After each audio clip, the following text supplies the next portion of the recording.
Income sir మనకి salary పడ్డట్టే ఉంది. యావరేజ్గా ఎకరానికి 2 టన్నులు తీసిన 23,800 50 ఇయర్లే 57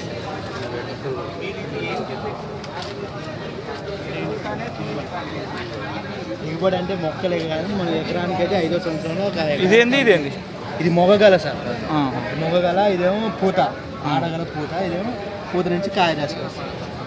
ఈ 3 నాడడానికి 2 నెలలు పడుతుంది సార్. 2 నెలలు టైం. అంటే మొక్క పెట్టిన తర్వాత ఎన్ని సంవత్సరాలకు వస్తుంది? 3 సంవత్సరాలు దాటాలి సార్. 36 నెలలు దాటాలి.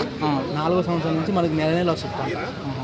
అంటే ఎన్ని సంవత్సరాల దాకా వస్తుంది? 35 సంవత్సరాల దాకా పడుతుంది సార్ పెట్టిన తర్వాత. ఇప్పుడు ఎకరానికి ఎంత వస్తుంది? ఎన్ని టన్నులు వస్తుంది? అదే సార్ 50 ఇయర్లో అయితే ఒక ఎకరానికి టన్ను. అదే 80 ఇయర్ అనుకోండి 4 టన్నులు 5 టన్నుల దాకా వస్తుంది. టన్ను ఎంత వస్తుంది? ఆదాయం